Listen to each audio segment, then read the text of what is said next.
Good morning, everyone. Thank you for joining us. I'm going to start with a really cheery thought on Monday morning, which is we all live now in some of the most uncertain times since the end of the Second World War. So just to rattle off a few things to get everyone's juices flowing.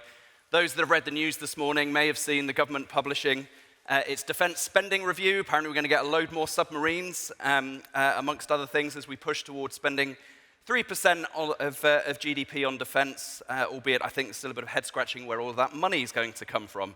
That's, of course, been precipitated, and we will return to this, by just the seismic changes that have happened over the last 6 months as a result of the change of presidency in the US. So Pax Americana, which has really been in place since the end of the Second World War, of essentially the backstop of America ensuring prosperity and peace in Europe and elsewhere, now has significant question marks over it as the US retrenches away from Europe. We've, of course, got the horrific ongoing conflict in Ukraine that threatens to spill over into Europe's borders. We've had over the weekend the US Secretary of Defense saying that he fears that China is gearing up to invade Taiwan. We've had two nuclear powers in India and Pakistan having skirmishing recently. We've got the enduring conflict in Palestine, proliferation of nuclear weapons, and even space itself now becoming a contested domain. I said it was going to be cheery.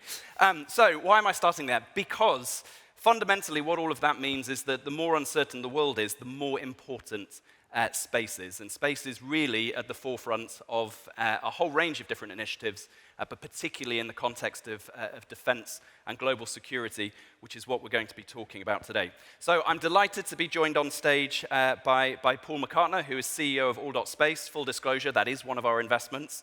So Paul's background is that he spent more than a decade in the British Army, and since then has spent more than 25 years working in leadership positions of various defense and space businesses, including the likes of Cobham and Thales and Serco. He's the co-chair of the Ministry of Defense Capability Management Board, but perhaps most impressively, he was previously an advisor to Sir Ranulph Fiennes on his Antarctic expedition. So quite a wide-ranging career. So, welcome, Paul. Let's start by just talking about your thoughts on the shifting geopolitical landscape and what that means for all of us. Geopolitics at the moment. Wow, big topic. It's really, really hard to ignore the fact that NATO has taken a totemic shift since the end of the Second World War very recently. Everybody watches it on the TV every day, seeing what the new US administration and how they are playing that out for what they're going to do in the world and what they're willing to support. I think what we've seen in Europe is a move away from where we felt very safe and very aligned that America would always be there for us, to a point where we know that Europe has to stand on its own 2 feet. Now, to a certain extent, and depending upon who you talk about this with, I actually think this is a really good thing. If you look at history repeating itself of whether or not something like the continent of Europe has been ready since the First or Second World War to protect itself as a European continent, we have been lulling ourselves into a false sense of security for a long period of time. And this is a shock we perhaps needed, to really look into how we can invest and therefore upgrade all of the capabilities we have, because when war starts, it starts not from you thinking, oh, this is going to come, we've got 5 years to prepare. It happens. And then all of a sudden, if you don't have the capabilities and you don't have the defense mechanisms to be ready and have already invested, you are going to be behind the curve. That's why I think, whilst it is a shock to many people, I think the geopolitical change and where we're facing now into this is a really good thing. Just a couple of facts on that, by the way. You know, I've been working in this arena from being in the military and then being in the defense arena for over 35 years. For all of that time, the US has been over double all of the rest of NATO added together in defense spending. It's recently changed, and there's still 2/3 of the NATO spending on defense. And if you think about that from a scale in not only just general tanks, weapons, assets, and people, but now the fact that technology is changing so rapidly, you have to be able to invest into those things that are going to make a difference in the next war. Because as we all recognize, and I think is very known about space, is the next war, the first shots are going to be fired in space. And that's how critical space is going to be to all of the, the advancements. So geopolitics has completely shifted. NATO and Europe now has to stand up for itself and therefore invest a lot more money into it. I think the question of how will be a very interesting debate. Good stuff. So let's switch gears and just talk a bit more about space and how that relates to geopolitics. So for those in the audience, some of you may be familiar with Elon Musk for a range of infamous reasons. One of the more positive things that he's done, certainly from our perspective, is to found a business called SpaceX, which over the last 2 decades has really transformed the space sector. First in developing rockets that are very low cost and reusable, so you can get to space more frequently and reliably and less expensive. And more recently in launching a constellation of thousands of miniature satellites made out of the same componentry that goes into your mobile phone. And that constellation is blanketing the world in connectivity. There's thousands of other companies that are following these same trends of putting up satellites to do all sorts of things, from monitoring climate change to delivering communications, navigation. If you think about using Uber or Google Maps to get here today, fundamentally that all links back to a satellite. So we've seen over particularly the course of the last decade really profound changes in the space sector and the capabilities, very often borrowing from the commercial domain. What I'd like to come on to next, Paul, is to just really get your observations about how those changes in space are impacting, if we look at, for example, a conflict like the one in Ukraine, how is that impacting the way that war is being fought? And how can those capabilities, if we look forward, help secure Europe's sovereign capability to defend itself? Yeah, that's a brilliant question. The biggest thing about any modern warfare, especially when you link to space, is position, navigation, and timing, GPS. Just about every asset every military has, be it on land, sea, or air, is now dependent on the fact it needs position, navigation, and timing. Now, if you add on top of that a layer of the fact that everybody needs theatre-wide communications, whether you be an Army, Navy, Air Force, Space Force, or cyber security, the capability that you need needs to be resilient in the face of anything you're facing in a combat, because whenever you're in combat or a war, it's not just you and your systems work perfectly. Everybody on the other side is trying to absolutely stop you from doing all of those things that will help you in your warfare. Now, we've had that played out in very recent times in Ukraine, watching it on the TV screens. They deployed Starlink. Starlink was given to the Ukrainians, and it was jammed. Viasat was hacked. Just about every single device that they wanted to create the position, navigation, and timing was stopped from working, which ground everything to a halt. And therefore, you stop the ability to either defend or attack, depending upon where you are. What that's led to, and I think this has been known for a long period of time by people like the US DoD, is you need resilience in your architecture. And that resilience only comes from you having multiple connectivity points into things that will give you either position, navigation, and timing, or communications architecture for all those people that are out there. So when you watch things like, position, navigation, and timing, how do you create resilience? Well, there are now thousands of satellites, and you've pointed out in multiple orbits, GEO, MEO, and LEO. And one of the ways you can do that is ensure that whatever communication device you have has more than one link simultaneously to multiple points of connection. CNN and everybody else has pointed out we've got killer satellites in space that are also there to try and take out satellites that we'll be using. They've got jamming capability on the floor, and then they've got spoofing, or they've got electronic means to try and take you out from lots of different things. So you have to have more than one connection. If they take out one, you're still connected, and then you can move and be dynamic. That, linking back to what ALL.SPACE has done, has been one of the core drivers of what ALL.SPACE's capability provides. Because our capability has the ability to connect from a small aperture, phased array terminal that works on the move perfectly anywhere, can connect to more than one satellite simultaneously with a full bandwidth, full duplex link.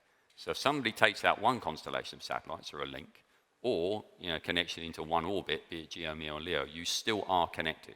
And the beauty of having that is also that you can receive the receive beams with an edge compute capability, so you can do an alternative position, navigation, and timing capability without having a lock on a GPS.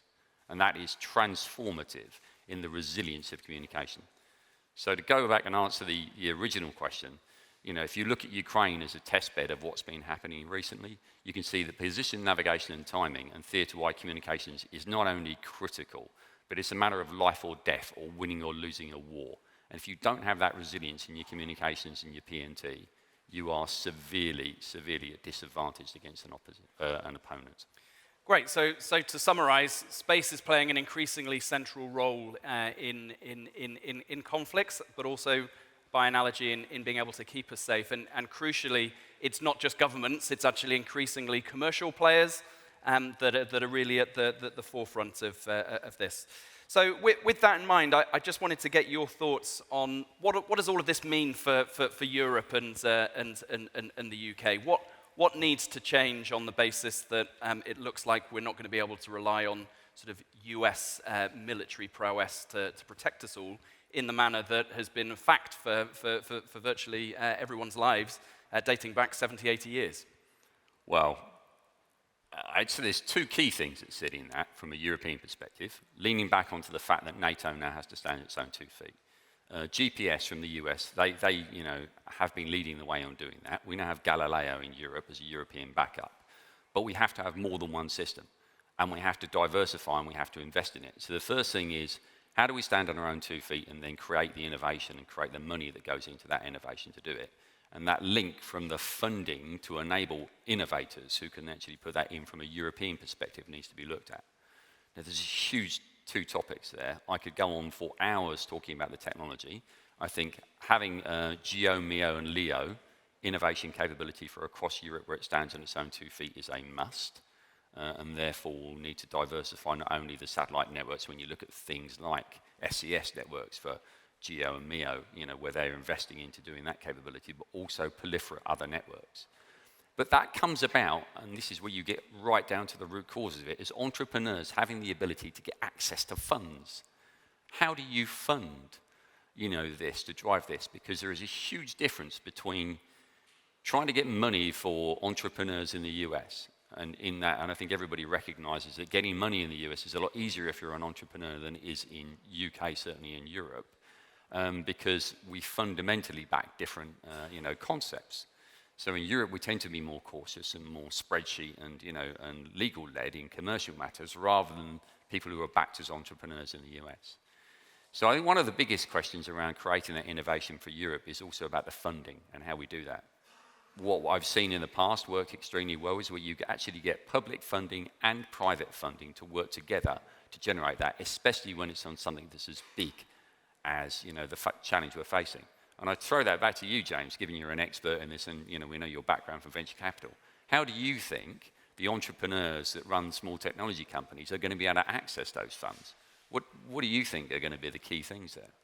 Well, I think the landscape is changing gradually. I think it has been very distinct between the US and Europe as a whole. A reticence in Europe to back defense-related companies. Many big investors are prohibited from them in their mandates from doing anything to do with defense. But I think there is a growing recognition because of the unfortunate changes that we're seeing in the world that much like governments have to invest, you're now seeing the private sector have to. Just one thing to sort of amplify this that we've looked at recently. So you've alluded to the fact that the US is the dominant player in NATO spending. It actually works out that they spend about 3 times as much per person on defense as the rest of the members of NATO. And guess what? The same is true for private investment. They spend about 3 times as much per person in the US on innovative companies in the defense domain than they do in Europe. And we certainly think that's something that needs to change.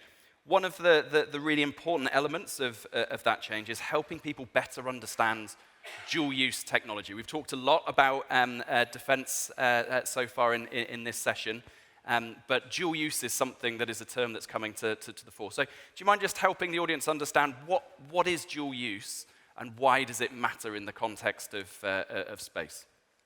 Dual use is where you can have a product that is capable of being operated in both a commercial market, like airline, oil and gas, travel, transport, and then a military market as well.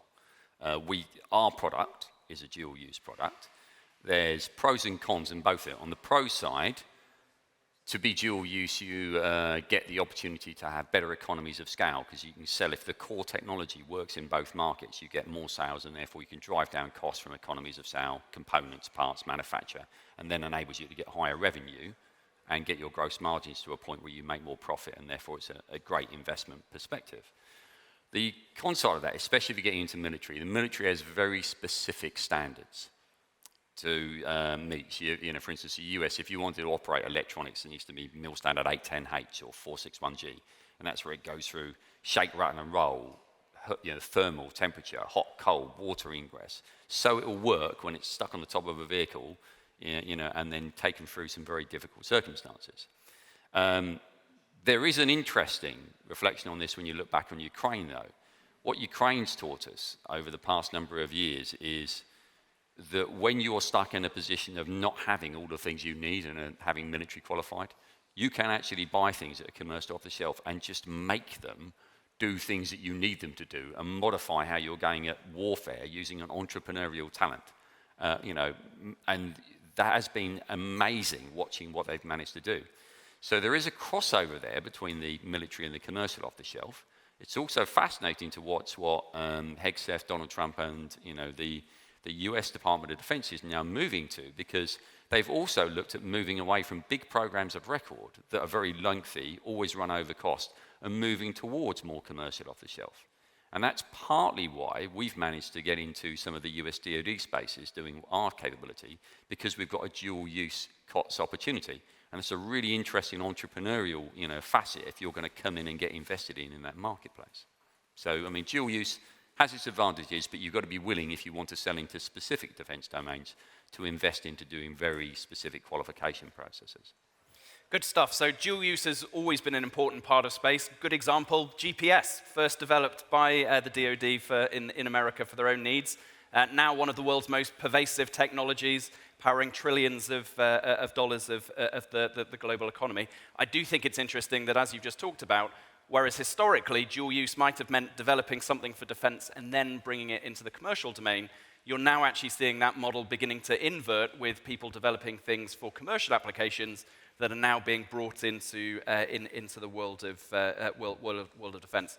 So I guess as part of that, I'm interested in your thoughts on, you've talked about dual use and the way that that's changing in terms of how militaries use stuff. What does this mean in terms of sort of software and hardware? I think most people would naturally think of defense as being more hardware orientated. Is that still true? Because if you look in commercial markets, it's very rare that you've got significant opportunities that are exclusively hardware-led. Clearly, you need hardware because you need to run software on hardware depending on how that's going to work. But what's fascinating is, just as we watched, if you think about how the mobile phone, Apple iPhone, well, applications, and now all of the rest of the applications upon that, the reason that massively changed was because all of a sudden the paradigm shift of actually having a mobile device that can access huge amounts of data and then have an application sitting on it that can, you know, transform what that information means to you in multitudes of different applications is now starting to move into the world of satellite communications as well, certainly for the military. What we discovered when we were going through having something that connects to multiple satellites and into Wi-Fi and into 5G, 6G, NTN, and then any other network, is now all of a sudden you're the bridging gap. If you imagine it sitting on top of a vehicle, and this could be, you know, you could argue the same for lots of commercial platforms. We have an international airline business that's asking us to develop a product for them to be on an aircraft so that they can connect to multiple networks. Same as you have in the military. Well, in the military platform, all of a sudden, if you have a device that's connecting to the long-range beyond line-of-sight satellite communication, and then the in-theater, everywhere from a soldier wearing an access device to all different types of vehicles, all of a sudden, if you put an edge compute into this with a huge software stack, huge data storage, and artificial intelligence, it then has access to all of the data that you have available for all of those different networks, and it is available to everybody on a secure, crypto enclosed platform. Now, all of a sudden, just as you had a mobile phone that has an application stack, applications for the use of all of that integrated data to the entire battlefield becomes completely different to where it was before. It is an entire paradigm shift that we're going to see change how they use information on the battlefield. Because there's no way, and we've seen this, you can get information overload. You've got to rely on people like Palantir, Anduril, Helsing, all of which we've been talking to about this change and this shift. Because whereas they used to need to be able to put a computing platform into the field in a container, now all of a sudden it will be integrated into the network. And that communications platform and capability from an applications layer will open up a huge amount of entrepreneurial opportunity as well to invest into applications that will change how they use data in the battlefield. Good stuff. So again, to summarize, just as we've seen in lots of other parts of the tech ecosystem, it's really the software layer that is enabling really advanced functionality. And if you now start bringing artificial intelligence into the mix and apply that in defense realm, it's really upending the kind of capabilities that nation states have. So I think just last but one question. One of the things that I think, from my experience, is extremely difficult for UK and European businesses to do, generally speaking, is to make meaningful inroads into the US market. More companies than not from our portfolio that have tried that have found that to be extremely difficult. Now, ALL.SPACE is a bit different. You've alluded to this, but you've had quite a lot of success. In fact, more success in the US than anywhere else to date, with arguably one of the world's most difficult customers, the US government. So how have you done that, and what have you learned from that journey so far? Well, that's a great question. The US DoD has led, certainly NATO, as we've talked about over the last decade or so, in certain areas. And one of the areas that it recognized there as a weakness was that resilience and diversity in communications for satellites. They were well ahead of the trend when they looked at as far as what happens if somebody jams you? What happens if somebody uses a space satellite and takes out your linked GPS? And it's, as we said, got played out in Ukraine. So about 10 years ago, they started trying to solve that particular problem for themselves. And they spent about 8 years trying to do it, and they ended up getting to the point where they couldn't find a way of solving it. So a couple of years ago, they ran a competition and looked globally to try and find, for the US Army and the US Navy, how could they protect that technology and then find something. And they searched everybody. They went through every single prime, each of the entrepreneurial companies who were doing new phased array technology that would enable you to have resilient communications. For both the US Navy and the US Army, they awarded the contracts to ALL.SPACE. And the reason for that is because we've got 41 global patents in the fields of how do you create multiple simultaneous full duplex links to satellites in any orbit. And because we have that, and we're still the only people on the planet who can do this, that very particular thing, the US DoD then selected us, and we've been working with them over the last 2 years to build it to how they want it to operate. And we've now transformed, and we're on the program of record for the US Navy. We are their chosen SATCOM capability. And we're just going through the process of getting that qualified and therefore making sure that it's right for how the US Army want to use it as well. So I think the answer is, yes, we've been successful in how we've gone through that. But I think it's about the entrepreneurialism of recognizing that a piece of technology can do something different, be it in the commercial market and the military market. And once you have that, you've patented it and you have the intellectual property, the market will also come towards you as long as you can prove that it actually does what they need to do to get the outcome. Great. So again, key takeaways there is it's really about finding the capability, and irrespective of where that capability is necessarily originated from, which I think is a great final point to wrap up on. To bring things to a close, we've talked about the changing geopolitical landscape, the challenges that presents to global security, the role that space has in hopefully making the world a more secure and safe place, the level of innovation that's happening in space and defense as a whole, and the imperative, if we're looking at the UK and Europe, to learn to stand on its own 2 feet and find the best capabilities it can for the lowest cost from the commercial domain in order to fill the void of perhaps our historic over-reliance on the US. So with that, Paul, thank you very much for your time. Greatly appreciate it. Thank you to the audience, and we'll wrap up. Thank you. Cheers,